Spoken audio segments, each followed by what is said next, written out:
శుక్లాంబరధరం విష్ణుం శశివర్ణం చతుర్భుజం ప్రసన్నవదనం ధ్యాయేత్ సర్వవిఘ్నోపశాంతయే. వందే గురుపదద్వంద్వమవాంగ్మానసగోచరం రక్తశుక్లప్రభామిశ్రమతర్క్యం త్రైపురం మహః. నారాయణం నమస్కృత్య నరం చైవ నరోత్తమం దేవీం సరస్వతీం వ్యాసం తతో జయముదీరయేత్. సచ్చిదానందరూపాయ విశ్వోత్పత్యాదిహేతవే తాపత్రయ వినాశాయ శ్రీకృష్ణాయ వయం నుమః. నమః శివాభ్యాం నవయౌవనాభ్యాం పరస్పరాశ్లిష్టవపుర్ధరాభ్యాం నగేంద్రకన్యా వృషకేతనాభ్యాం నమో నమః శంకరపార్వతీభ్యాం. ఓం నమః శివాయై చ నమః శివాయ. ఓం నమః శివాయై చ నమః శివాయ. ఓం నమః శివాయై చ నమః శివాయ. గౌతమ మహర్షి మహాతపస్సు చేసి పరమేశ్వరుణ్ణి మెప్పించి ఆయన సాక్షాత్కారం చేసుకుని గంగానదిని పంపించమంటే ఆయన గంగని తన జటాజూటం నుంచి భూమికి వదిలాడు. నువ్వు దక్షిణం వైపు ప్రవహించు, దక్షిణ గంగగా ప్రసిద్ధికెక్కు, ఈ గౌతముడి వెంట ఆయన ఆశ్రమానికి వెళ్ళు అనగా గంగ కొంచెం బాధపడి, నేను ఆయనతో వెళ్ళడానికి అభ్యంతరం నాకేం లేదు, కానీ కొంతమంది పాపాత్ములు నాలో స్నానం చేస్తారు, ఈ పాపాత్ముల యొక్క పాపం నేను తట్టుకోలేను, హాయిగా నీ జటాదూటంలో ఉంటున్నాను చాలు. ఇప్పటికే ఉత్తర భారతంలో గంగా అనే పేరుతో ఒక నదిగా ప్రవహిస్తూ కొంతమంది పాపాలు భరించలేకపోతున్నాను అనగా, అప్పుడు ఎంతమంది పాపాత్ములు నీలో స్నానం చేసినా ఒక్క పుణ్యాత్ముడు స్నానం చేస్తే చాలు, ఈ మహాపాపాత్ముల యొక్క పాపాలన్నీ తొలగిపోతాయి. అన్నిటికీ మించి గురుభక్తి కలిగిన వాడు నీలో అలా ములగగానే కోటి మంది చేసిన మహాపాపములు క్షణంలో తొలగిపోతాయి. గురుభక్తికి అంత శక్తి ఉన్నది అని పరమేశ్వరుడు స్వయంగా ఆజ్ఞాపించాడు. ఒక్కొక్కసారి పుష్కరాల్లో 1,000,000 మంది స్నానం చేశారనుకుందాం. ఏ గోదావరిలోనో గంగలోనో 1,000,000 మంది స్నానం చేశారు. ఈ 1,000,000 మందిలో 60-70 లక్షల మంది పాపాత్ములు ఉన్నారు, మిగతా వాళ్ళు మధ్య రకం పాపాత్ములు ఉన్నారు, కొద్దిమంది పుణ్యాత్ములు ఉన్నారు. ఇంతమంది పాపాత్ముల పాపం మరి గంగ ఎలా తొలగించుకుంటుంది? పుచ్చుకోవడమే కాదండి, పుచ్చుకున్న దానికి ప్రాయశ్చిత్తం చేసుకోవాలి. మనం తిన్న ఆహార పదార్థం కొంత జీర్ణం కాక కొంత ఎలాగైతే వ్యర్థ పదార్థంగా పోతుందో, అలాగే ఎవరైనా గంగలో స్నానం చేస్తే గంగ ఆ పాపాలన్నీ సేకరించి వాటిని వెళ్ళి ఎవరో కూడా కంటగట్టాలట. ఆవిడ కూడా వదిలించుకోవాలి పాపాలు. ఆవిడకి ఆ గంగా పాపాలు ఎలా తొలగుతాయి? దానికే శివుడు గురుభక్తి కలిగినటువంటి వాణ్ణి ఆమెకు ప్రసాదంగా ఇచ్చాడు. ఇంకొంచెం తేలిగ్గా చెప్పాలి మీకు. ఒకప్పుడు గంగా, యమున, సరస్వతి అని పిలువబడే 3 నదులు కూడా స్త్రీమూర్తుల రూపం ధరించి శివుడి దగ్గరికి వెళ్ళారు. పరమేశ్వర, భూలోకంలో మేము గంగా, యమున, సరస్వతి అనే పేరుతో త్రివేణి సంగమంగా ఏర్పడ్డాం. మా 3 నదులకి చాలా ప్రత్యేకత ఉంది. మేము పుణ్య నదులమని భావించి ఎక్కడెక్కడి వారు వచ్చి మాలో స్నానం చేస్తున్నారు. ఒక్కొక్కప్పుడు బ్రహ్మహత్య చేసిన వాళ్ళు, గోహత్య చేసిన వాళ్ళు, స్త్రీహత్య చేసిన వాళ్ళు, శిశుహత్య చేసిన వాళ్ళు, పురాణం మధ్యలో మాట్లాడేవాళ్ళు, ఇలాంటి వాళ్ళు స్నానం చేస్తూ ఉంటే ఈ పాపాలన్నీ మాకు అంటుకుంటున్నాయి. దానివల్ల మేము నల్లని బొగ్గులో మారిపోతున్నాం, మసి బొగ్గులాగా. ఈ పాపానికి అంత తేలిగ్గా ప్రాయశ్చిత్తం ఉండడం లేదు. ఈ నల్లని రూపాలతో కొత్తవాడు స్నానం చేసినప్పుడు మేము వాళ్ళ పాపాలు సేకరించలేక అనారోగ్యం పాలైపోతున్నాం, మమ్మల్ని రక్షించు అని నదులు ప్రార్థించాయి. అప్పుడు ఆయన దీనికి సులభోపాయం చెప్తున్నాను. గంగా మొదలైన నదులు కూడానండి ఓ స్థాయి దాటి పాపాలు సేకరించాక ఇంకో కొత్త వాళ్ళ పాపాలు సేకరించలేవటవి. గంగ కూడా ఒక స్థాయి దాటిన పాపాలు తట్టుకోలేదు, యమున తట్టుకోలేదు, సరస్వతి తట్టుకోలేదు. అప్పుడు అవి కూడా బొగ్గుల్లో మారిపోతాయి. అప్పుడు వెళ్ళి కొత్త వడందులు దూరితే ఏమవుతుంది, అవి నశించిపోతాయి. అప్పుడు అయితే అవతల వాళ్ళ పాపాలు స్వీకరించవు, లేదా అసలు నదీ జలం ఎండిపోతుందిటండి. ఎక్కువ మంది పాపాత్ములు స్నానం చేస్తే నదులు ఎండిపోతాయి తెలుసా. అందుకే ఒక్కొక్కప్పుడు నదుల్లోకి నీరు ఉండదు, ఒక్క చొక్క ఉండదు, వర్షాలు పడవు. కారణం ఏంటంటే మహానుభావులు అందులో స్నానం చేశారు, వాళ్ళు అడుగు పెట్టారు. మన వాళ్ళు అంటారు లెగ్గోయ్ అని, ఆ లెగ్గ మహిమ అనమాట. అందుకని అందులో ఒక జగ్గు నీళ్ళు కూడా లేకుండా పోతాయి. ఇప్పుడు ఇలాంటి వాళ్ళందరికీ ప్రాయశ్చిత్తం చెప్పాడు శివుడు. భూలోకంలో శ్రీశైలారణ్యాలలో ఇష్టకామేశ్వరికి సన్నిధానంలో ఒక ఋషి ఉన్నాడు. ఆయన పేరు కుక్కుటుడు. ఈయన చాలా గొప్పవాడు. భవిష్య పురాణంలో కూడా ఈయన కథ వస్తుంది. కలియుగాంత వరకు శ్రీశైలారణ్యాల్లో ఉంటాడు ఆయన. అంతటి గురుభక్తి ప్రపంచంలో మరి ఎవరికీ లేదు. మనం ఎన్ని కబుర్లు చెప్పినా గురువుగారు సర్వం మీదే అంటాం, కానీ ఉట్టి అబద్ధం అది. ఓ స్థాయి దాటాక సర్వము లేదు, కర్మము లేదు. కానీ ఆయన అలా కాదు, పరమభక్తుడు. ఆయన కాళ్ళు కడిగి, పూర్తిగా కాళ్ళు కూడా కడగక్కర్లా, ఒక్క బొటన వేలు కడిగి, ఆయన రెండు కాలి యొక్క బొటన వేళ్ళు, కుడికాలి బొటన వేలు, ఎడమకాలి బొటన వేలు కడిగి ఆ నీళ్లు మీరు తీర్థంగా తాగితే మీ పాపాలన్నీ క్షణంలో పోతాయి. గంగకి కూడా పవిత్రత ఇవ్వగలడు ఆయన, యమునకి పవిత్రత ఇవ్వగలడు, నర్మదకి పవిత్రత ఇవ్వగలడు. మహాపాపములు చేసిన గంగా యమున సరస్వతి ప్రతిరోజు అర్ధరాత్రి 12 గంటల కల్లా బయలుదేరి కుక్కుట మహర్షి దగ్గరికి వెళ్ళండి. ఆఫ్టర్ 12 మళ్ళీ 3 గంటల లోపట. అందుకే రాత్రి 12 గంటల నుంచి 3 గంటల మధ్యలో నదుల్లో నదీ దేవతలు ఉండరు, గంగలో గంగా దేవత ఉండదు, నీళ్లు ఉంటాయి. అప్పుడు స్నానం చేస్తే మనకి పాపాలు తప్ప పుణ్యం రావు. మన పాపాలు కాదు, వాళ్ళ పాపాలు మనకు వస్తాయి, బయట వాళ్ళ పాపాలు. అందుకే రాత్రి 12 నుంచి 3 గంటల మధ్యలో నదులలో స్నానం నిషిద్ధం. ఎట్టి పరిస్థితులు అసలు నదులు కాలు కూడా పెట్టకూడదని నియమం అన్నమాట. కఠోర నియమం ఉన్నది, మంత్రశాస్త్రంలో ఉంది, పురాణాలలో ఉంది, మహాభారతాది గ్రంథాలలో ఉన్నది. కాబట్టే రాత్రి 12 నుంచి 3 గంటల మధ్యలో నదుల్లోకి దిగకూడదు. దిగితే ఏమవుతుందంటే పాపాత్ముల పాపాలు మనకు చుట్టుకుంటాయి. ఆ సమయంలో ఈ గంగా యమున సరస్వతి వంటి నదులు పుణ్యస్త్రీలుగా మారి కుక్కుటుని దగ్గరికి కడతాయి. కుక్కుటుడు ఎటువంటి వాడు తెలుసా, రోజు రాత్రిపూట 6 గంటల నుంచి గురువుగారు మళ్ళీ ఎప్పుడు లేస్తారో అప్పటిదాకా పాదాలలో ఒత్తుతూనే ఉంటాడండి, నిద్రపోతూ ఉంటే. మళ్ళీ ఆయనకి ఏమి ఇబ్బంది కలగకుండా. కొంతమంది పాదాలు వస్తారే అని కాళ్ళు లాగి గురువుగారిది, మీ పాదసేవ చాలండి, మీరు ఏమైపోయినా పర్వాలేదు, నడుము బీకేసినా పర్వాలేదు, కాళ్ళు ఒక్కటి ఉంటే చాలండి అంటుంది సూర్యకాంత్ అదే సినిమాలో. పాపం రమణారెడ్డి గారు ఇలా ఉంటాడు, ఈవిడేమో ఇలా ఉంటుంది. సినిమాల్లో బాగా సరదాగా చూపిస్తాడు. హఠాత్తుగా లవకు సినిమాలో ఆయన కాళ్ళు ఇలా లాగింది, మీ పాద పూజ చేస్తానని. బాబోయ్ నా కాళ్ళు అంటే, పాద పూజ వరకు కాళ్ళు ఉంటే చాలండి, తర్వాత పోతాయి అంటే. పాదసేవ చాలట. అలాంటి పిచ్చిభక్తి కాకుండా నిజంగా వినయముగా పాదాలు ఒత్తేవాడు ఆయన. సరిగ్గా ఈ నదులు ఏం చేసేవన్నమాట, తెల్లవారుజామున ఇంచుమించుగా ఇందాక చెప్పినట్టు అర్ధరాత్రి 12 నుంచి తెల్లవారుజామున 3 గంటల మధ్యలో అక్కడికి వచ్చి మళ్ళీ ఆయన దగ్గర ఉత్తినే పుణ్యం పుచ్చుకోకూడదు కనుక ఆయన ఆశ్రమం అంతా శుభ్రం చేసి ముగ్గులు పెట్టి అప్పుడు లోపలికి వెళ్ళి గురువుగారి కాళ్ళు ఒత్తుతున్న ఈ శిష్యుడి కాళ్ళు కింద ఉండేవన్నమాట. ఆ కాలి బొటన వేలు మీద ఇన్ని నీళ్లు తల్లి ఆ నీళ్లు తమ చేతిలోకి తీసుకుని దాన్ని ఆచమనం చేయగానే నల్లగా ఉన్న గంగ కూడా అందంగా తెల్లగా మారిపోయేది, యమున స్వచ్ఛంగా అయిపోయేది, సరస్వతి స్వచ్ఛంగా అయిపోయేది. అంటే నదులకు కూడా స్వచ్ఛత ఇచ్చే శక్తి గురుభక్తి కలిగిన వాడి దగ్గర ఉంది. అందుకే ఈ ప్రపంచంలో అందరికంటే గురుభక్తి కలిగిన వాడు గొప్పవాడు. అప్పుడు మళ్ళీ నదులకు అనుమానం వచ్చింది, ఏమండి మా పాపాలన్నీ ఆ గురుభక్తుడికి అంటగడితే పాపం, మరి ఆయన సంగతి ఏమిటంటే ఆయన గురుభక్తి వల్ల అసలు పాపం ఆయన దగ్గరికి వెళ్ళదు.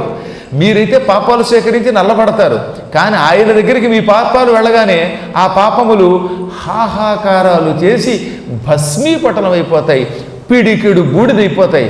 కాబట్టి గురుభక్తుడికి ప్రాయశ్చిత్తం లేదు, అందరికీ ప్రాయశ్చిత్తం ఉందిట. గురువుగారి ఎడల భక్తి కలిగి ఒక్కసారి సాష్టాంగ నమస్కారం చేసినటువంటి వాడికి ప్రపంచంలో వేరొక ప్రాయశ్చిత్తం లేదు.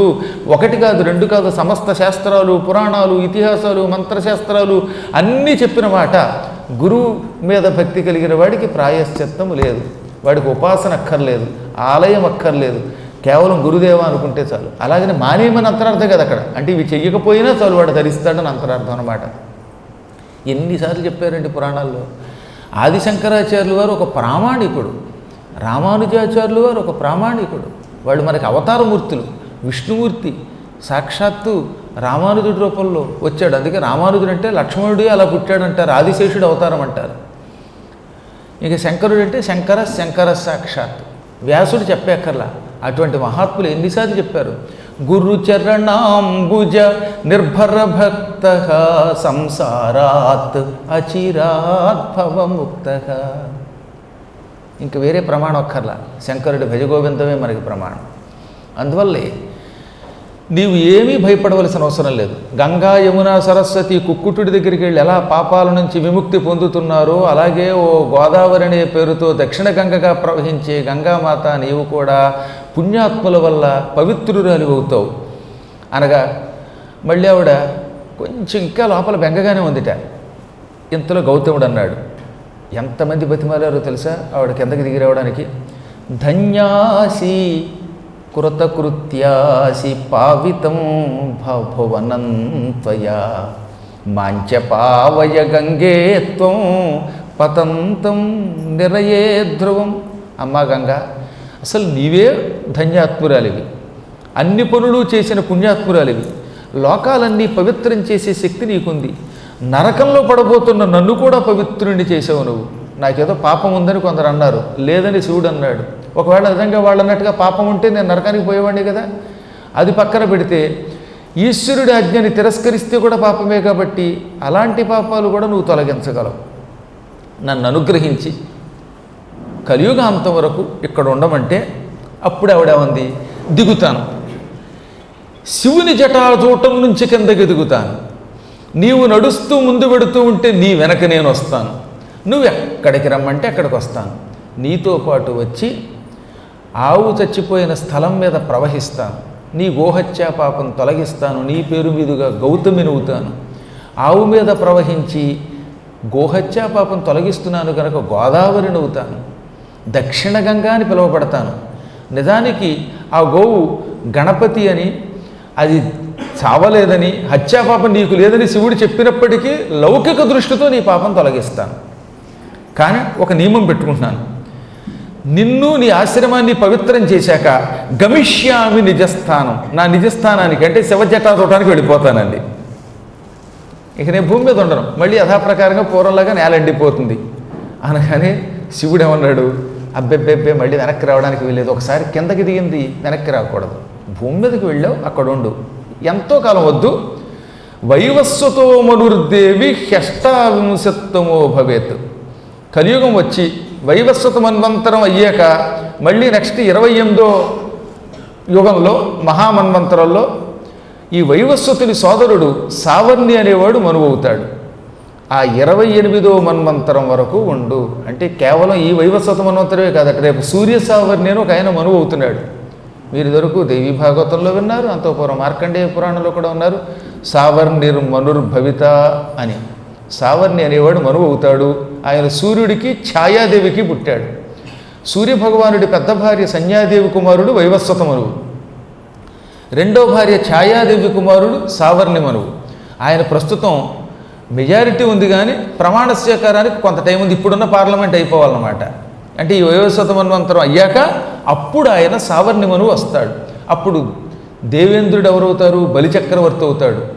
బలిచక్రవర్తి కాలంలో ఆయన ఇంద్రుడయ్యాక సావర్ణి మనువు వచ్చాక అప్పుడు కూడా నువ్వు ఇక్కడుండి పాపాత్ములను అనుగ్రహించి పుణ్యాత్ముల్ని మరింత పుణ్యాత్ముల్ని చేసి అప్పుడు తిరిగి నా దగ్గరకు వద్దు కానీ తదనంతరం మరొక నదిని అక్కడికి పంపుతాను అనగా మళ్ళీ ఆవిడ ఏముందో తెలుసా, స్వామి నాకు మరొక బెంగ ఉన్నది, ఇప్పుడు ఈ గౌతముణ్ణి అనవసరంగా పాపాత్ముడిని చేసిన వాళ్ళు కొంతమంది ఉన్నారు. ఆయన తిండి తిని ఆయనకి తాలూకు వాళ్ళు ఆయన చుట్టాలే కొంతమంది ఆయనకి అన్యాయం చేశారు. ఈ సృష్టిలో అందరికీ ఈ సమస్య ఉందటండి. ఎవడన్నా గొప్పవాడైతే వాడిని పడగొట్టడానికి వాళ్ళే వస్తారు, బయట వాళ్ళు రారు. ఒక గొప్ప వ్యక్తి బాగా డబ్బు సంపాదిస్తుంటే ఆ సంపాదించిన తన మంచి పనులకు వినియోగిస్తే వాడిని పడగొట్టడానికి ఎవడో ఒకడు అసూయతో ఏదో కెలుగుతారన్నమాట. ఈ సమస్య చరాచర జగత్తులో ఎప్పుడూ ఉంది.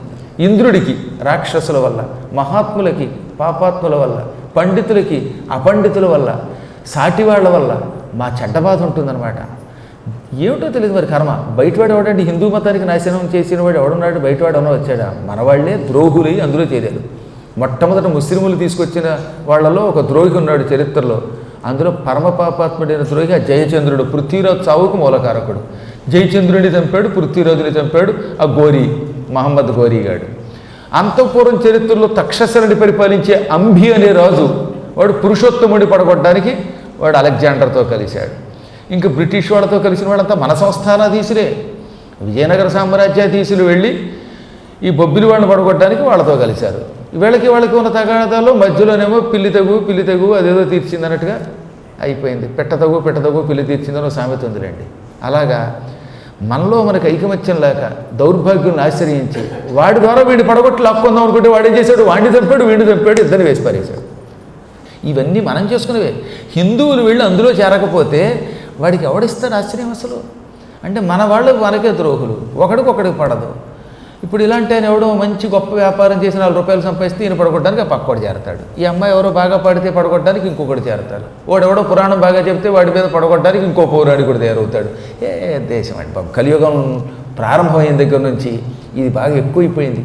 కృతయుగంలో తగాదాలున్నా మతద్రోహం చేయలేదు, వేదద్రోహం చేయలేదు. ఇప్పుడు దుర్యోధనుడు ఉన్నాడు, దుర్యోధనుడికి పాండవులకి తగాదా వచ్చింది, కానీ ఎట్టి పరిస్థితుల్లో వ్యతిరేక మతానికి వాడు ఆశ్రయం అవలా. దుర్యోధనుడు ఎంత గొప్ప యజ్ఞం చేశాడండి, కేవలం వాడికి ఉన్న విరోధం వల్ల ధర్మరాజాదులతో. కానీ వాడు కూడా పౌండరీకం అనే యజ్ఞం చేశాడు, వేదమతాన్ని స్థాపించాడు, ఆలయాలు కట్టించాడు.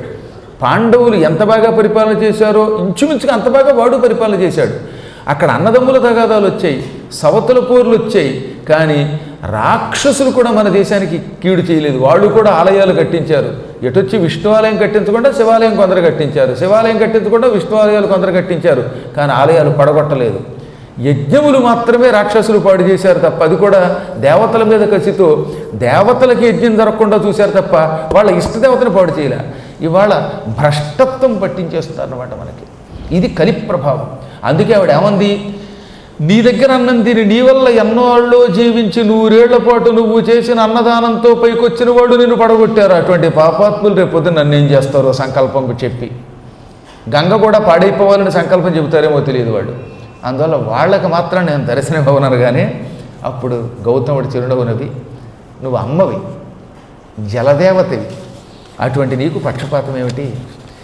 ఎంత దుర్మార్గుణ్ణైనా నీవే ప్రక్షాళన చెయ్యాలి. నీలో ములిగిన వాడికి బుద్ధి మారాలి. దుర్బుద్ధుల్ని సద్బుద్ధుల్ని చేసేది నది అంటే. కాబట్టి దయతో కొంతకాలం పాటు ఉండు అనగా, ఇప్పుడు దేవతలు ఏమన్నారు, దేవదేవి మానవ ప్రీతి కోసం ఈ గౌతమ మహర్షిని అనుగ్రహించడానికి శివాజ్ఞ వల్ల భూలోకంలో ఉండు, మా కోసం కూడా ఉండు, మేము కూడా వచ్చి నీ కీర్తి చాటుతూ నీలో స్నానం చేస్తాం అని మళ్ళీ వాళ్ళు బతిమారారు. అప్పుడు చిట్ట చివరి గంగ ఏమంది, యూయం సర్వప్రియార్థంచ తిష్టతాత్రణ కిం పునః. సర్వులకు ప్రీతిని కలిగించడం కోసం మీరు మాత్రం ఎందుకు ఉండకూడదు? నేను గౌతముడి పాపం కడిగేసి పైకి పోదాం అనుకున్నాను. అప్పుడు మీరు ఏమంటున్నారు, యుగాంతం వరకు ఉండమంటున్నారు. యుగాంతం వరకు నేను ఉండాలంటే మీరు నా నదీ తీరంలో ఉండాలి. కొన్ని చోట్ల విష్ణు ఆలయాలు, కొన్ని చోట్ల శివాలయాలు, కొన్ని చోట్ల అద్భుతమైన లింగాలు, మరి కొన్ని చోట్ల అష్టదిక్పాలకులు, కొన్ని చోట్ల గ్రహాలు, కొన్ని చోట్ల వీరభద్రుడు ఇలా కొలువై నా నదీ తీరం వెంబడి దేవతలంతా నన్ను అనుగ్రహిస్తూ కలియుగాంతం వరకు కొలువై ఉంటేనే నేను ఇక్కడ ఉంటాను అనగా, అప్పుడు దేవతలు తథాస్తు, కొన్ని ప్రాంతాల్లో నవగ్రహాలయాలు ఉండుగాక, కొన్ని చోట్ల నీ నదీ తీరంలో అద్భుతమైన శివాలయములుండుగాక, మరికొన్ని ప్రాంతాల్లో అపూర్వమైన శ్రీమన్నారాయణాలయాలు, ఎంతెందుకు త్రేతాయుగంలో రామచంద్రుడి ఆలయం కూడా నీ పక్కకే వస్తుంది, భద్రాచలం. ఇలా అనేక ఆలయములు నీకు వచ్చుగాక, తద్వారా నీ కీర్తి జగత్ప్రసిద్ధికెక్కుతుంది. కొంతకాలం శ్రీరామచంద్ర ప్రభు నీ జలాలలో స్నానం చేసి నీ దగ్గర నివసిస్తాడు. రావణాసురుడు ఎత్తుకుపోయేటప్పుడు కూడా రాముడికి నువ్వు నిజం చెప్పకుండా దాచిపెడతావు. ఇంక ఇది కాకుండా మరొక వరం కూడా ఇస్తున్నావు. సింహరాసౌ యదా స్యాద్వై గురు సర్వసుహృత్తమ. గురువు సింహరాశిలో ప్రవేశించినప్పుడు మేం దేవతలం, సకల నదీనదాలు, సార్ధత్రికోటి నదీనదాలు అంటే 3.5 కోట్ల నదులు నదాలు సమస్త లోకాల నుంచి నీలోకి వస్తాయి. 11 సంవత్సరముల పాటు మానవులు నీలో ములిగి నీ కంటగట్టిన పాపాలన్నీ ఈ పుష్కరాల కాలంలో పటాపంచలైపోతాయి. ఈ పుష్కరాల కాలంలో మేమందరం నీలో ఉంటాం. పుష్కరాలు 12 ఏళ్ళకు ఒకసారి కదా వచ్చేది. రాసులు 12 ఉన్నాయి, మేషం మొదలుకొని మేనం. ఈ 12 రాసుల్లో ఒక్కసారి మాత్రమే గోదావరిలోకి దేవతలు వస్తారు. అది ఎప్పుడు గురువుగారు సింహరాశిలో ఉండగా. సింహరాశౌ యదా స్యాద్వై గురుహు సర్వసుహృత్తమ. అందరికీ మూలకారకుడు జ్ఞానప్రదాత బృహస్పతి అనే గ్రహం సింహరాశిలో ప్రవేశించినప్పుడు మేమందరం గోదావరి నీలో ప్రవేశిస్తాం. ఎంతమంది దేవతలు, త్రిమూర్తులు, సకల నదీనదాలు నీలో ప్రవేశించి నీలో మునిగి వెళ్ళగానే మా అందరి పుణ్యం నీకొస్తుంది. అప్పుడు నీకేమవుతుంది? అంతకు పూర్వం 11 ఏళ్లుగా నువ్వు సంపాదించిన కొన్ని పాపాలు ఉంటాయి, అవి పూర్తిగా పోవుగా. ఆ పాపాలన్నీ ప్రక్షాళన అయిపోతాయి, నువ్వు పరమశుచి అవుతావు. అప్పటికి కూడా పాపములు పోకపోతే ఈ పుష్కరాల్లో వచ్చిన వాళ్ళ పాపాత్ముల యొక్క పాపాలన్నీ కుక్కుటుని దగ్గరికి వెళ్ళి తొలగించుకో. ఇంతెందుకు, సంవత్సర కాలం పాటు సింహరాశిలోనే గురుడు ఉంటాడు. అంచె పుష్కరాలు, ఆది పుష్కరాల వరకు మేముంటాం, మేము ముక్తి పొందుతాం, నువ్వు ముక్తి పొందు. వాడు సుస్పష్టంగా మేము కూడా ముక్తి పొందుతాం ఉన్నారు నీ వల్ల అనగా అప్పటికావిడ సంతోషించింది. సరే ఒప్పుకుంటున్నాను, కానీ ఒక్కటి గుర్తుపెట్టుకో, అందరినీ పవిత్రం చేస్తాను కానీ కృతజ్ఞులను మాత్రం నేను క్షమించలేను. గౌతమ, నీకు ద్రోహం చేసిన వాళ్ళు అన్నద్రోహులు, మిత్రద్రోహులు, విప్రద్రోహులు, బ్రాహ్మణ ద్రోహులు. వాళ్ళు ఒకటి కాదు, సమస్త ద్రోహాలు చేశారు. వాళ్ళు నీ సాటి వాళ్ళు అయితే అయ్యి ఉండొచ్చు కాక, నీ గోత్రం వాళ్ళు అయితే అయ్యి ఉండొచ్చు కాక, నీ పక్కన ఉండవచ్చు కాక, కానీ నీకు ద్రోహం చేశారు, అన్నానికి ద్రోహం చేశారు, అంతెందుకు సమస్త ధర్మాలకి ద్రోహం చేశారు. అటువంటి వాళ్ళని నువ్వు శపించకపోతే నేను తరచుగా జలక్షాళనకు గురవుతాను. అనగా సంవత్సరంలో ఒక్క 5 రోజులు తప్ప మిగతా రోజుల్లో నేను నీళ్లు లేకుండా అయిపోతానండి. అప్పుడు మాత్రం ఆయనకి ఆగ్రహమే కలిగింది. నిజమే నువ్వు అన్నది, నా దగ్గర శుభ్రంగా తిండి తిని నన్ను గోహత్యాపాతకానికి గురి చేస్తారా ఈ పాపాత్ములు. కాబట్టి వీళ్ళందరికీ ఇదే నా శాపం.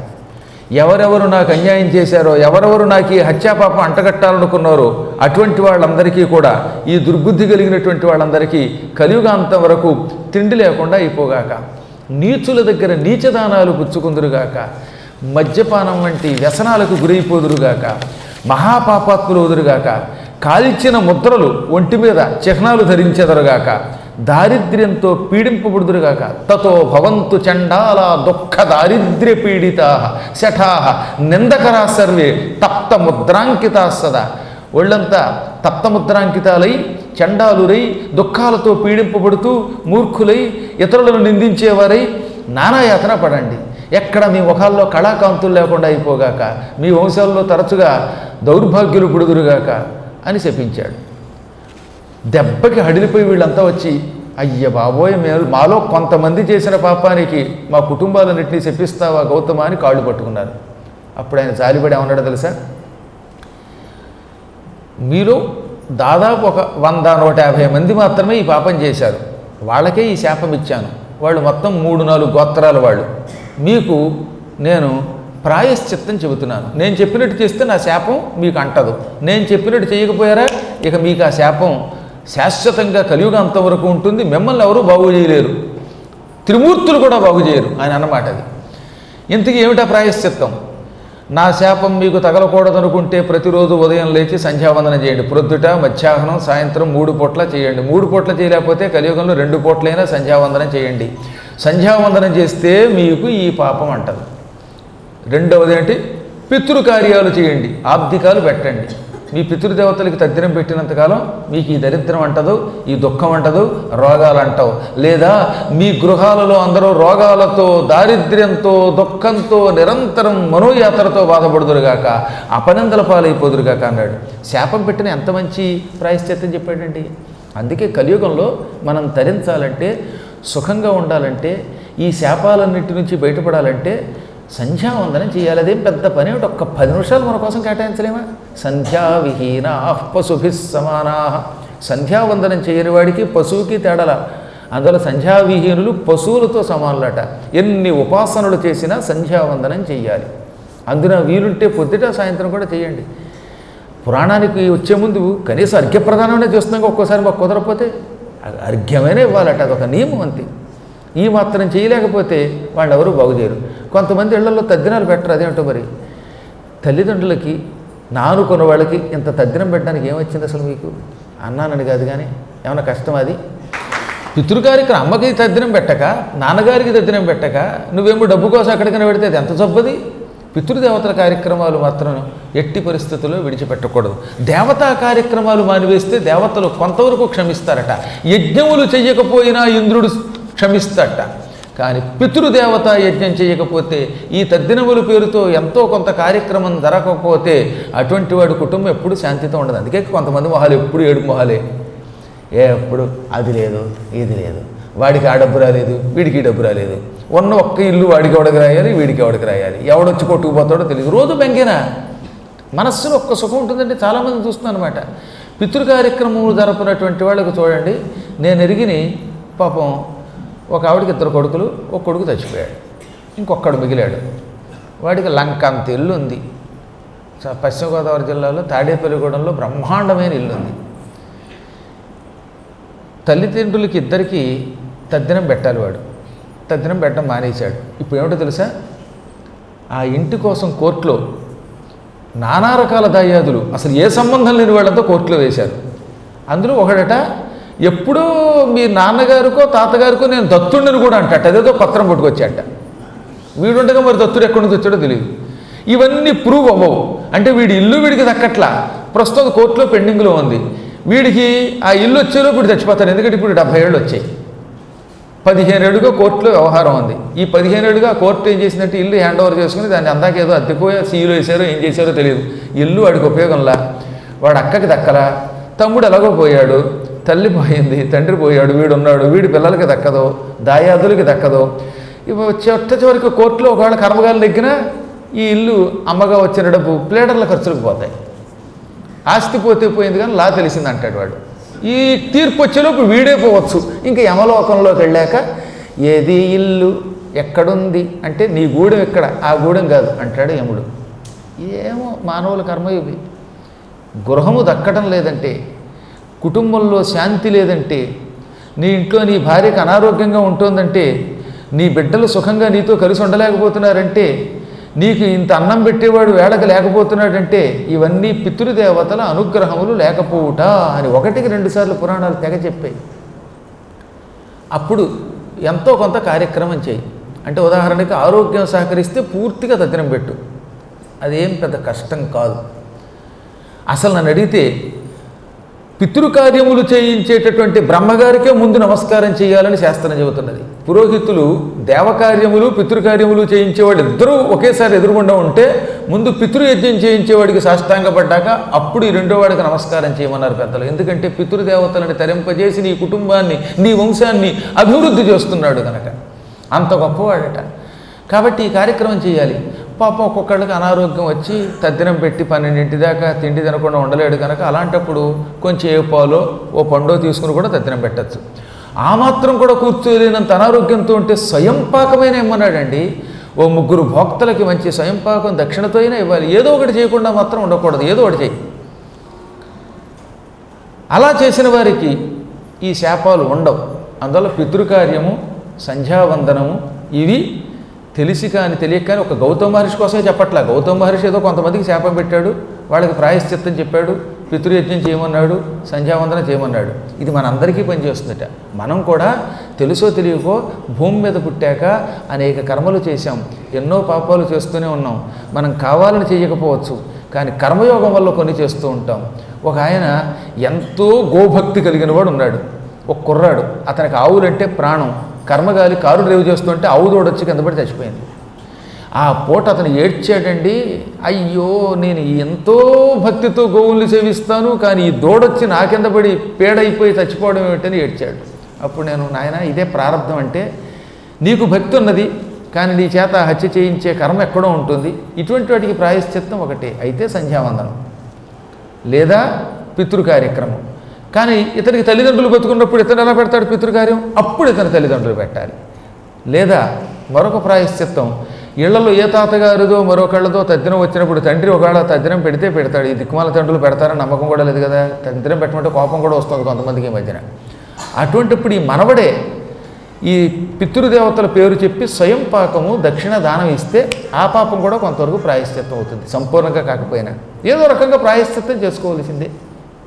రోగమునకు మందు వెయ్యవలసిందే, పాపమునకు ప్రాయశ్చిత్తం జరగవలసిందే అని ఈ విధంగా ఆ మహానుభావుడు మొత్తం మీద శాపానికి ఒక ప్రాయశ్చిత్తం ఇచ్చాడు. అప్పుడు వీళ్లలో కొంతమంది ఆ పాపానికి ప్రాయశ్చిత్తం చేసుకున్నారు.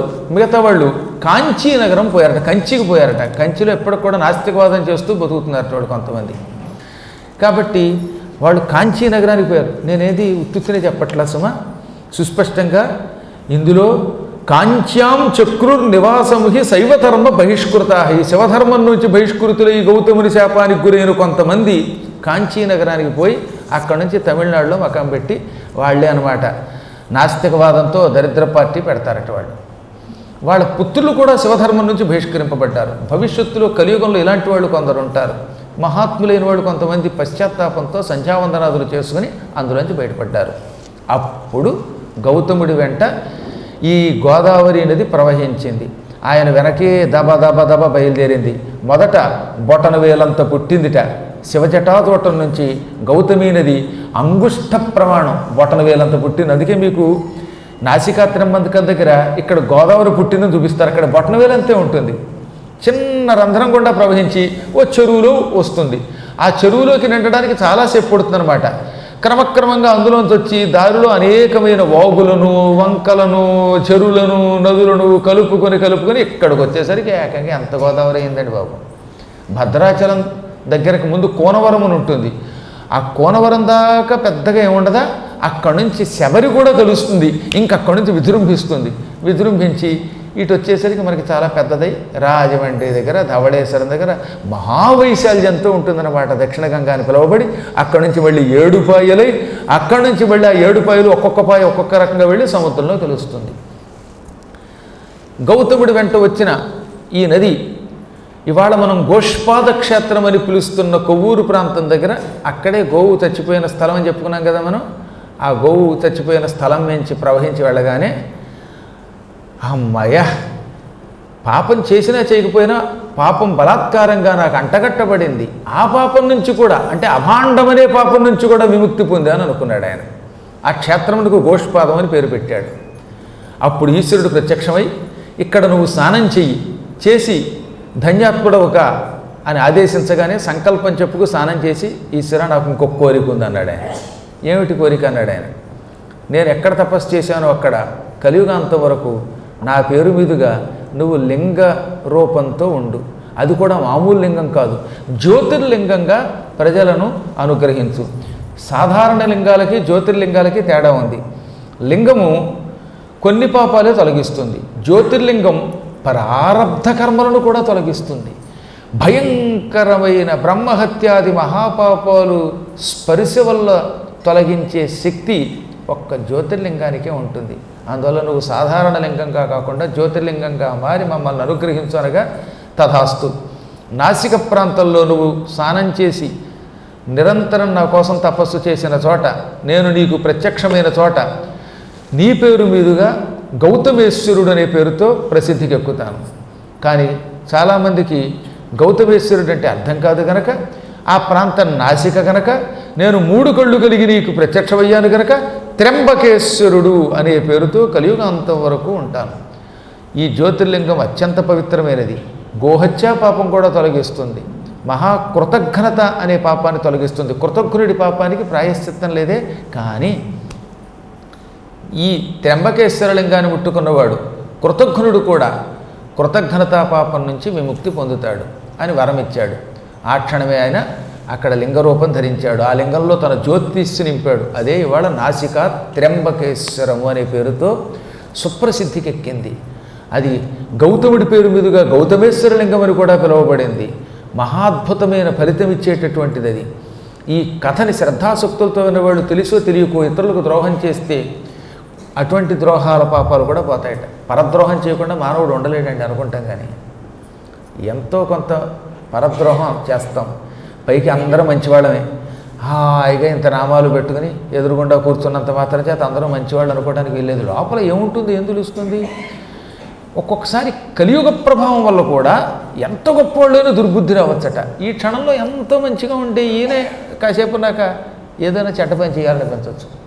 కారణం ఏమిటంటే అది యుగ ప్రభావం అన్నారు. ఈ కలి ప్రభావం, కలిర్ధర్మ వినాశక, కలి ధర్మమును నాశనం చేస్తాడు, మహాత్ముల్లో దుర్బుద్ధి కలిగిస్తాడు. అసలు ఎన్ని ఉదంతాలు ఉన్నాయో తెలిసిన మీకు? పరీక్షిత్తు లాంటి గొప్పవాడు ఈ ప్రపంచంలో ఉంటట్టండి. కడుపులో ఉండగా విష్ణువుని చూసినవాడు, ఆయన అనుగ్రహంతో బతికినవాడు, పుట్టగానే గర్భంలో ఉండగా నన్ను రక్షించిన విష్ణువు ఎక్కడున్నాడా అని అటు ఇటు పరిశీలించి చూశాడు, పరీక్షించి చూచి పరీక్షిత్ అని పిలువబడ్డాడు.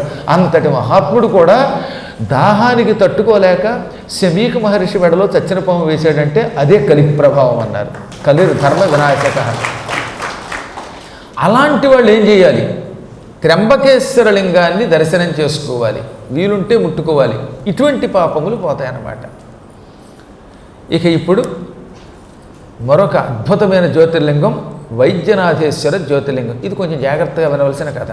ఇక్కడ చాలా భ్రమలు కూడా ఉన్నాయి ప్రజలకి, ఆ భ్రమలు తొలగించాలి. ఇప్పటివరకు మనం సౌరాష్ట్ర సోమనాథలింగం చెప్పుకున్నాం, శ్రీశైలం మల్లికార్జున లింగం చెప్పుకున్నాం, ఉజ్జయిని మహాకాళేశ్వర లింగం చెప్పుకున్నాం, ఓంకారేశ్వర లింగం చెప్పుకున్నాం.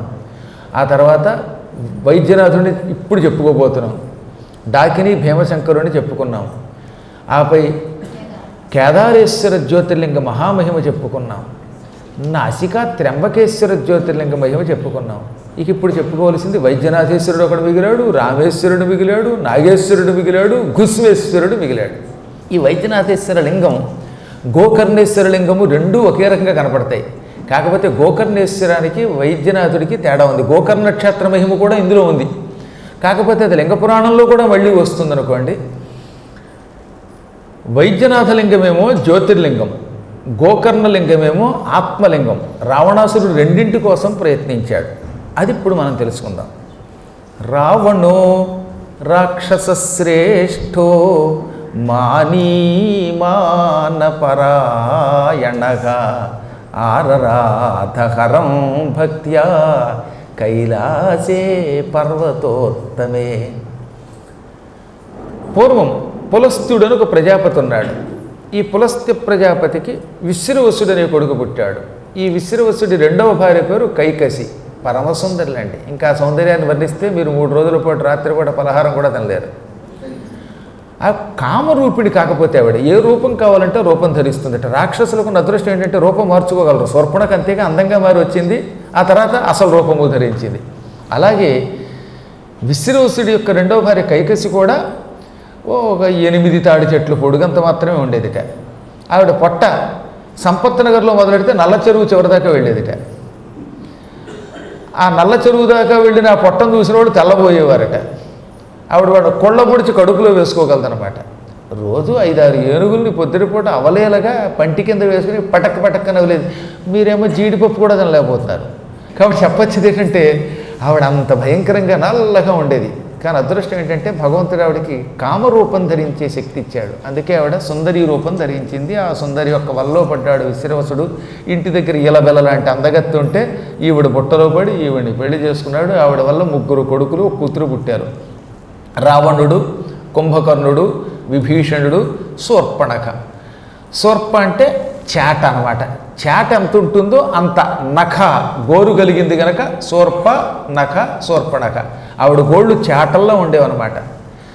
మన గణపతికి శూర్పకర్ణ అని పేరు లేదు, కర్ణములు చేటల్లో ఉంటాయన్నమాట. చెవులు చేటంత చెవులు కనుకే ఆయన శూర్పకర్ణుడు అన్నారు. అలాగే ఈవిడికి గోళ్ళు అంతంత ఉండేవన్నమాట చేటల్లాగా, మంచి పదునుగా. అదే తెలుగులో శూర్పణఖ ప్రకృతి, వికృతి చొప్పనాతి.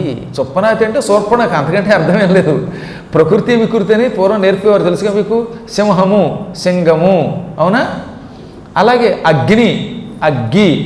అలాగే శూర్పణఖ చొప్పనాతి. చొప్పనాతి శూర్పణఖ అంటాడు ఎవడో తెలియక. చొప్పనాతి అన్నా శూర్పణఖన్నా ఒకటే అర్థం. దానికి అర్థం మనకు తెలియగల అయిపోతుంది. కానీ సంస్కృతం నుంచి కొన్ని పదాలు ప్రాకృతంలోకి వచ్చేసరికి కొంత మార్పు వస్తాయి.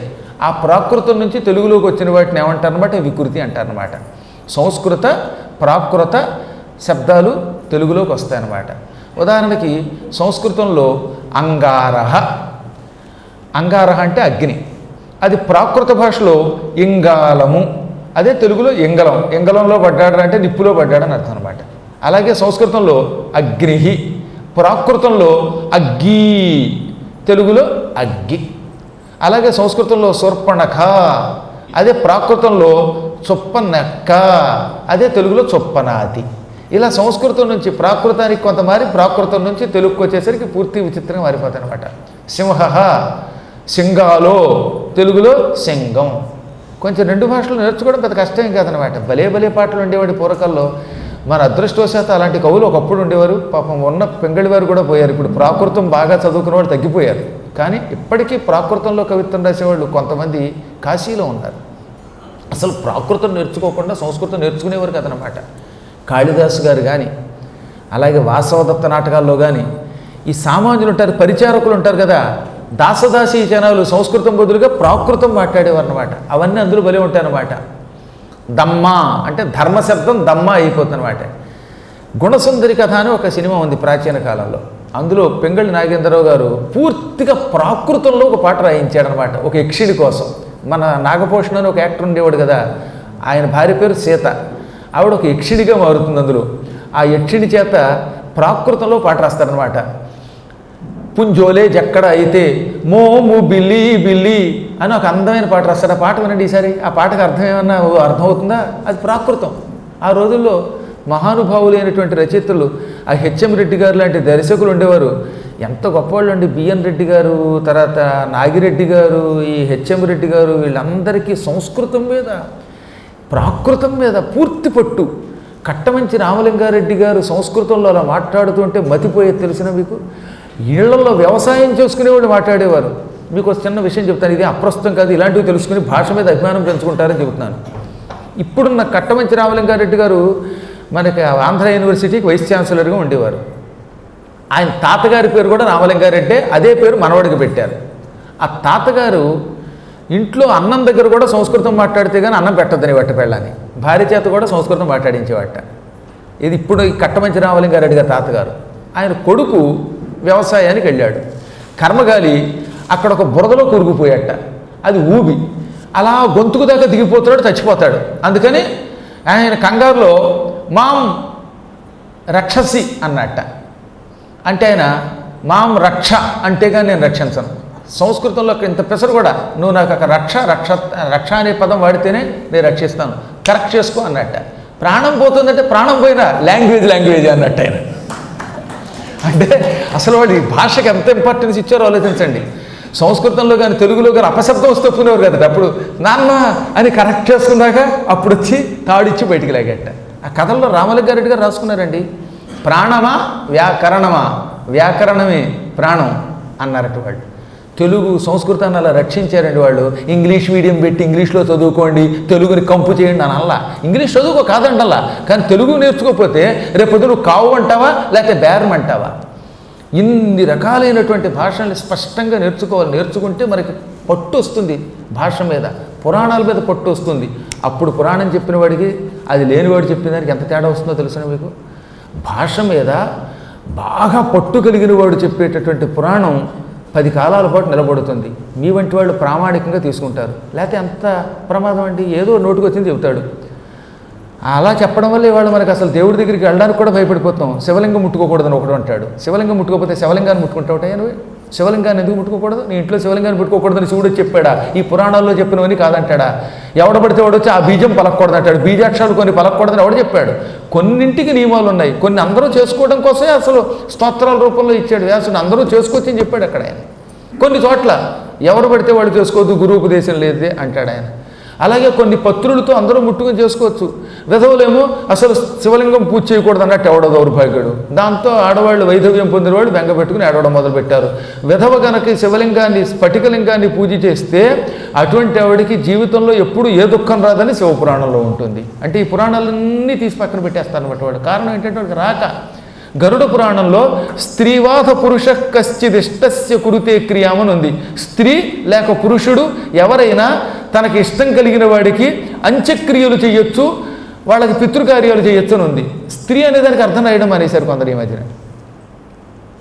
ఆహా, ఎంత దారుణంగా అయిపోయారో చూసారా మీకు. కారణం ఏంటంటే సంస్కృతం మీద పట్టు లేకపోవటం, సంస్కారం లేకపోవటం, ప్రాకృతం తెలియకపోవటం. అసలు తెలుగు ఏదో సంస్కృతం ఏదో తెలియదు ఎప్పటికి కూడా. మూఢనమ్మకం అంటాడు. మూఢ అంటే సంస్కృతం, నమ్మకం తెలుగు, ఈ రెండూ కలిస్తే సమాసం అవ్వదు. అదేగా భారతీ తీర్థస్వామి గారు మొన్న ఇంటర్వ్యూలో వాడి మయూఖములు కలుగువాడు అంటే అక్కడ అర్థం ఏంటి? వాడి అనేది తెలుగైనా మయూఖం పక్కన వేయొచ్చు, కానీ కలుగువాడు వచ్చింది అక్కడ. వాడి అయిన మయూఖములు కలుగువాడు అన్నప్పుడు వాడి మయూఖములు సమాసం అవ్వదనమాట. తీక్ష్ణ మయూఖములు కలుగువాడు అనొచ్చు, కానీ ఒక్క నన్నయ్య గారు ప్రయోగించారు కనుక మహానుభావుల ప్రయోగం వాడచ్చు, దాన్ని మాత్రం వాడండి, కొత్తగా కల్పించొద్దని వ్యాకరణం చెబుతోంది. ఇలాంటి ఎన్నో విశేషాలు తెలుసుకోవాలి. మొత్తం మీద ఏది ఏమైనప్పటికీ భగవంతుడి దయ వల్ల మన మాతృభాష, దేవభాష కలియుగాంతం వరకు నిలబడి మనల్ని రక్షించాలని మాత్రం కోరుకుందాం. శాస్త్రములను నిలబెట్టాలని కోరుకుందాం. శాస్త్రాలు నిలబడకపోతే ఈ మాత్రం కూడా ఉండదు, శాస్త్రం అయిపోతుంది. మళ్ళీ శాస్త్రం అనండి, శాస్త్రం అనకండి. ఈ మధ్యకాలంలో పురాణం చెప్పాను ఉంటాడు అన్నమాట, గడ్డం పెంచేసిన శుభ్రంగాను శాస్త్రం అంటాడు. శాస్త్రం ఏంటది? శాస్త్రం అనాలి. శ స ఈ రెండింటికి తేడా ఉంది. ఒకటి తాళవ్యం, ఒకటి దంత్యం. స సీతలో ఉన్న స దంత్యం, దంతములతో పలుకుతాం. ఇది తాలువుతో పలుకుతాం, శ అనాలి. మళ్ళీ శివ అనకూడదు, శివుడు హడిలెత్తి పారిపోతాడు. శివ అనాలి. ఈ మధ్యకాలంలో అనమాట శంభో శంకర అంటాడు.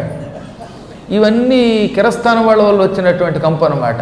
అది ఉత్తర భారత సంప్రదాయంలో వాళ్ళకి ఏంటంటే నాలుగు తిరక్క ఈష్ అంటాడు అనుకోండి, మన తెలుగులో ఈష్ అనకూడదు, ఈశ అనాలి. ఈశ గిరీశ అంటే అందం, కానీ ఈషా గిరీష అంటే నువ్వు పోరా అంటాడు ఆయన. అంత స్పష్టముగా ఉచ్చారణ నేర్చుకోండి. హైదరాబాదులో ఒక భక్తుడు, ఆయన శృంగేరి వెళ్ళారు లాస్ట్ ఇయర్. మా అబ్బాయి అండి, వీడికి ఉపనయనం అయింది, లేకపోతే మొత్తం మీద పిల్లల్ని తీసుకెళ్ళి మా పిల్లలకి ఆశీర్వచనం ఇవ్వండి అంటే ఆయన ఆశీర్వచనం ఇచ్చారు. వీళ్ళకి సంస్కారం కావాలండి, మన ధర్మం మీద ఆసక్తి కలిగేలా దీవించండి స్వామి అంటే వెంటనే మన గురువుగారు ఓ పుస్తకం తీసి చేతిలో పెట్టి, ఈ పుస్తకం మీ పిల్లల చేత చదివిస్తే మీ పిల్లలకి సంస్కారం వస్తుంది అన్నారు. అదే ఇప్పుడు నేను రాసిన మానవ కథట. ఆయన ఆశ్చర్యపోయాడు. అప్పటిదాకా ఎప్పుడో యూట్యూబ్లో నా పురాణం వెంటనే కానీ ఈ పుస్తకం గురించి తెలియదు. ఎక్కడి భారతీ తీర్థ మహాస్వామి ఈ పుస్తకం చేతిలో పెట్టి, ఈ పుస్తకం కాస్త మీ పిల్లల చేత కంఠస్థం చేయించవయ్యా, నేర్పు, వాళ్ళకి సంస్కారం వస్తున్నారు. కానీ వెంటనే నేను హైదరాబాద్లో ఉప్పల్లో మా ఇంటికి వెతుక్కుంటూ వచ్చేశారు. నేను ఉప్పల్లో ఉండేప్పుడు రామాయణం చెప్పడానికి పెడుతున్నాను. ఆ సమయంలో ఓ రోజు వచ్చి ఈ పుస్తకం పట్టుకొచ్చి కన్నీళ్లు పెట్టుకున్నామండి మేము, స్వామీజీ చదవమన్నారండి అన్నారు ఆయన. అది విని ఇప్పుడు అమెరికాలో వాళ్ళంతా కూడా ఈ పుస్తకం కంఠస్థం చేస్తారు. ఎందుకంటే అందులో మాట సంపదల మూట, మాట సరిగ్గా లేకపోతే ఎలా భ్రష్టుడవుతాడు. భిక్షుకుడి కథ ఒకటి ఉంటుంది, యోగం లేకపోతే డబ్బు చేతికొచ్చి ఎలా దక్కదు. లక్ష్మి చెప్పింది 9 కథలు, అపూర్వమైన కథలు. ఈ కథలు పిల్లల చేత చదివిస్తే ఇటు సంస్కారం వస్తుంది, భాష వస్తుంది. మాటల భాష రాకపోతే మనిషి జీవితంలో బతికొస్తాడా, పైకి వస్తాడా? భాష వల్ల సంస్కారం, సంస్కారం వల్ల జీవితం ఒకదాన్ని ఒకటి అనుసరించి వెడతాయి. కాబట్టి కథలు తెలుసుకుంటే, ఆ కథల్లో ఉన్నటువంటి భాష తెలుసుకుంటే ఇటు పండితుడు అవుతాడు, సంస్కారం వల్ల ఏమవుతుంది, జీవితంలో పొరపాట్లు చేయక జీవితాన్ని సరిదిద్దుకుని బాగుపడతాడనమాట. అందువల్ల ఏ రకంగా చూసినా మీ పిల్లలకు ఎంతో భాష నేర్పండి. ఆ పిల్లలు అందులో ఉన్నటువంటి పద్యాలు చదువుతున్నారు. విదేశాల్లో వాళ్ళు బాగుపడుతుంటే స్వదేశాల్లో ఉన్న వాళ్ళు ఏమో పాడు చేసుకుంటున్నారు ఏమిటో అనిపిస్తుంది అనమాట. అది జాలేస్తుందనమాట. అయినా నాకు నమ్మకం ఏంటంటే ఈ గుంటూరు మీద ఒక నమ్మకం ఉంది. ఈ స్థలం చాలా గొప్పది. ఇది మామూలు స్థలం కదా, ఇప్పుడు నేను కూర్చున్న వేదిక అంతటి జగద్గురువులు కూర్చున్న స్థలం ఇది. ఈ స్థలం నుంచి ఎంతోమంది మహానుభావులు పురాణాలు చెప్పారు, అవధానాలు చేశారు. తరతరాలుగా ఈ కార్యక్రమాలు ఇంకా సాగుతాయి. అందువల్ల ఇక్కడి నుంచే నేను మంగళాశాసనం చేస్తున్నాను. మీరు అందరూ పరమభక్తులు కాబట్టి ఓపిక చేసుకుని ఇక్కడికి వచ్చారు. కాబట్టి మీరు ఈ రోజు నుంచి దీక్ష వహించండి. తెలుగుని నిలబెడతాం, వీలున్నంత వరకు సంస్కృతం నిలబెడతాం, మేము భాష నేర్చుకుంటాం, పిల్లలకి నేర్పుతాం, పురాణములు వింటాం, వినిపిస్తాం అని ఒక్కసారి మీరందరూ కూడా ప్రతిజ్ఞ చేసుకోండి, మనస్సులో చేసుకోండి. ఓం నమః శివాయ. ఈ శూర్పణఖ కూడా ఆఖరణ పుట్టింది. ఆ ఆఖరణ ఒక రోజున వీళ్ళంతా కలిసి కైకేసి దగ్గరికి వెళ్ళారు. అమ్మా, నీ పుత్రులుగా మాకేమైనా కర్తవ్యం ఉందా అంటే, నాయనలారా నేను శివభక్తురాల్ని, అనుదినము శివుణ్ణి పూజిస్తూ ఉంటాను. శివుడు జ్యోతిర్లింగములుగా ఎప్పటికే కొన్ని చోట్ల వెలశాడు. ఈశ్వరుణ్ణి తపస్సు చేసి మెప్పించి జ్యోతిర్లింగం పట్టుకొచ్చి లంకానగరంలో ప్రతిష్ఠింపజేస్తే నేను సంతోషిస్తాను. నాకు శివజ్యోతిర్లింగం కావాలి అంది కైకసి. అప్పుడు రావణుడు మిగతా వాళ్ళు కదా పని నేనే చేస్తానన్నట్ట కైలాస పర్వతం దగ్గరికి వెళ్ళాడు. శివుణ్ణి అత్యంత భక్తితో ఆరాధించాడు. అయినా శివుడు ప్రత్యక్షం కాలేదు. అప్పుడు ఆయన హిమాలయ పర్వతం దక్షిణ భాగంలో, హిమాలయ పర్వతానికి ఉత్తరం దక్షిణ 2 భాగాలు ఉంటాయి. దక్షిణ భాగంలో గుబురైన చెట్లు ఉంటాయి. ఈసారి మీరు చూడండి, ఒకసారి కేదారం పెడుతున్నారు కదా, మీలో ఎవరైనా వెళ్ళకపోతే నేను వెళ్ళినప్పుడు రండి. గంగానదికి ఉత్తరం వైపేమో కేదారేశ్వరుడు ఉంటాడు, దక్షిణం వైపు పెద్ద కొండకి పెద్ద చెట్లు ఉంటాయి. ఆ చెట్లు కొన్ని చోట్ల ఎలుగుబంట్లు ఉంటాయి, కొండ చిలువలు ఉంటాయి, సింహాలు ఉంటాయి. కానీ ఇటు నుంచి అటు వెళ్ళడం చాలా కష్టం, ఎందుకంటే గంగ దాటి అవతలకి ఎవడెడతాడు. ఆ గంగలో అడుగు పెడితే మనం స్తంభించిపోతాం. మొత్తం మీద అక్కడ కేదారేశ్వరానికి అవతల వైపు హిమాలయంలో దక్షిణ భాగంలో ఉన్న కొండంతా చెట్లే, చాలా గొప్ప చెట్లు అనమాట. అక్కడ కూర్చున్నట్టు వీడు శివుడు ప్రత్యక్షం కాకపోతే. పౌలస్త్యో రావణ శ్రీమాన్ దక్షిణే వృక్షఖండకే. హిమాలయ పర్వతాలలో కేదారానికి దక్షిణం వైపు ఉన్నటువంటి కొండ మీద ఉన్న చెట్ల గుబురుల్లో కూర్చున్నాడు. ఆ గుబురులో కూర్చుని చేత్తో గొయ్యి తీశాడు. అగ్నిహోత్ర, నా మీద ఏమాత్రం భయం భక్తి ఉన్నా ఈ గోతిలో, నేను చేతితో తవ్వి తయారు చేసిన గోతిలో వెలుగుతూ ఉండాలి, ఆరిపోకుండా వెలగాలి.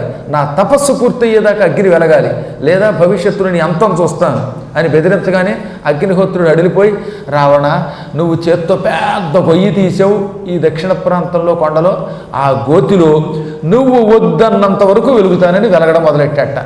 ఇంధనం లేకుండా అగ్ని వెలిగాడు. అంటే అగ్నిని కూడా అదుపులో పెట్టినవాడు వాడు ఏం సామాన్యుడు కాదు. రావణాసురుడి కాలంలో పంచభూతాలు హడిలిపోయాయి వాడికి. సూర్యుడు గట్టిగా ఎండ వేచడానికి భయపడ్డాడు. వాయుదేవుడు ఎక్కువ గాలి వీచేవాడు కాదు, తక్కువ గాలి వీచేవాడు కాదు. రావణుడు పంచభూతాలని, గ్రహాలని అందరినీ అదుపులో పెట్టిన పాపాత్ముడు వాడు. అందుకే వాడు చచ్చిపోయాక అందరూ ఆనందించారట. అగ్నిని అలా స్థాపించాడు వాడు. అగ్ని మధ్య దగ్గరికి వెళ్ళి, ఇది గొయ్యి తవ్వి గోతిలో అగ్నిని స్థాపించి ఆ అగ్ని మధ్యలో కూర్చున్నాడు. అంటే అగ్నిలో కూర్చున్నాడు. కూర్చుని మొండిగా తపస్సు చేశాడు. అయినా శివుడు ప్రత్యక్షం కాలేదు.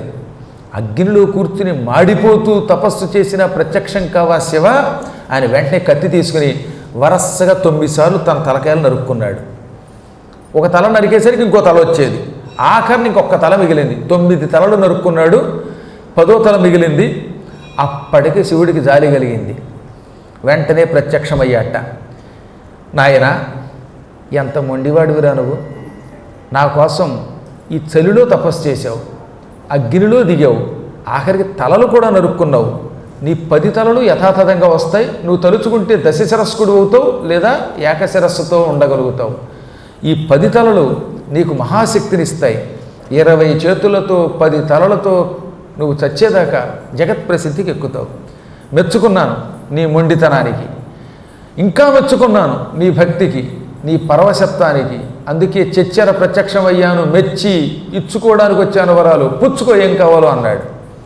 అప్పుడు రావణుడు ఏమన్నాడు భక్తి శ్రద్ధలతోటి, ప్రసన్నో భవ దేవేశ లంకాంచత్వాం నయామ్యహం సఫలం కురుమే కామం త్వామహం శరణం గతః.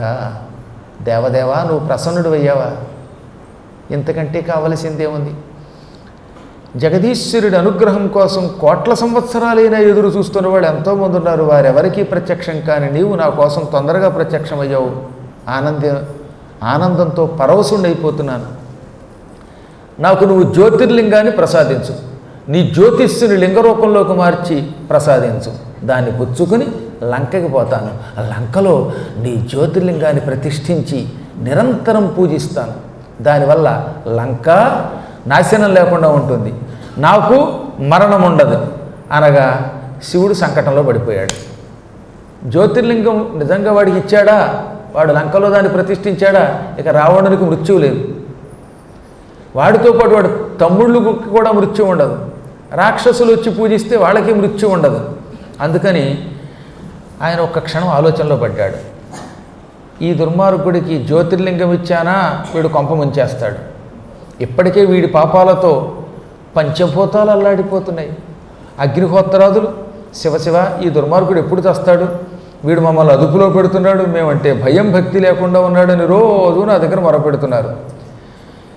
ఈ ఉన్న బలం సరిపోక నేను కూడా వెళ్ళి లంకలో కూర్చుంటే కొంతకాలానికి నేను కూడా లెంక అయిపోవలసి వస్తుంది, వాడికి బానిసనైపోవాలి అని భావించి ఒక ఎడపెట్టి ఏదో ఒక వంక వీడికి ఇచ్చి ఆ వంకతో వీడి నగరానికి వెళ్లకుండా వీడిని ఏడిపిద్దాం అనుకున్నట్టు ఆయన.